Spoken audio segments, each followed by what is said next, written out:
सन 1998 की बात है।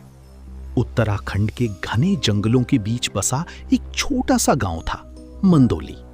कभी ये गांव चहल पहल से भरा रहता था, लेकिन समय के साथ लोग रोजगार की तलाश में शहरों की ओर चले गए। धीरे धीरे मंदोली लगभग वीरान हो गया। बस कुछ ही लोग रह गए थे। गांव से थोड़ा दूर एक पुराना सा घर था, जहां एक परिवार रहता था, दादा, दादी और उनके दो पोते, दीपक और मनीष। गांव में एक अजीब सा नियम था। रात 10 बजे के बाद कोई भी घर से बाहर नहीं निकलता। कहा जाता था कि अगर कोई 10 बजे के बाद बाहर गया तो जंगल से एक बच्चे के रोने की आवाजें सुनाई देती हैं, और जो उस आवाज के पास जाता है वो कभी वापस नहीं लौटता। लेकिन दीपक इन बातों पर बिल्कुल यकीन नहीं करता था। वो हमेशा हंसकर कहता, ये सब सिर्फ डराने की बातें हैं और कुछ नहीं। एक रात की बात है, दीपक को अचानक बहुत तेज पेशाब लगा। उस समय घर में शौचालय नहीं हुआ करते थे, इसलिए उसे मजबूरी में जंगल की तरफ जाना पड़ा।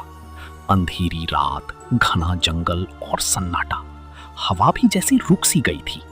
दीपक जैसे ही पेड़ों के बीच पहुंचा, उसे अजीब सा एहसास हुआ, जैसे कोई उसे देख रहा हो।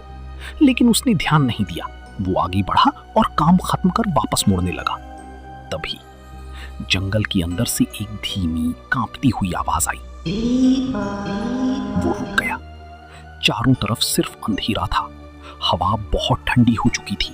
पेड़ अजीब तरह से हिल रहे थे, जैसे कोई उनके पीछे खड़ा हो।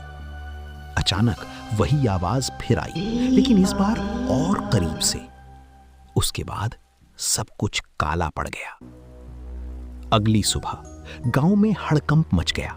दीपक घर नहीं लौटा था। सब लोग उसे ढूंढने लगे। मनीष घबराते हुए जंगल की तरफ भागा। कुछ दूरी पर एक पुराने पेड़ के नीचे दीपक पड़ा हुआ था। उसकी आंखें खुली थीं, लेकिन वो होश में नहीं था।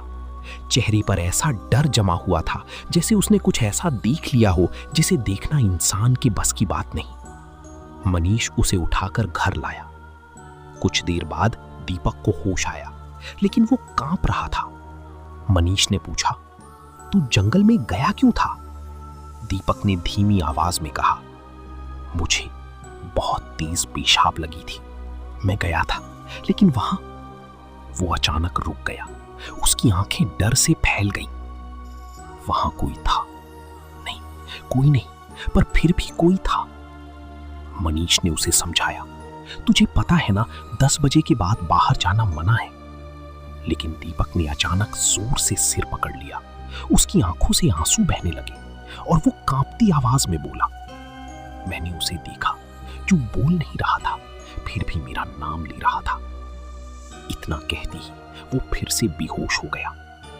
उस रात के बाद दीपक कभी पहले जैसा नहीं रहा, और गांव के लोग आज भी कहते हैं, मंडोली के जंगल में कोई है।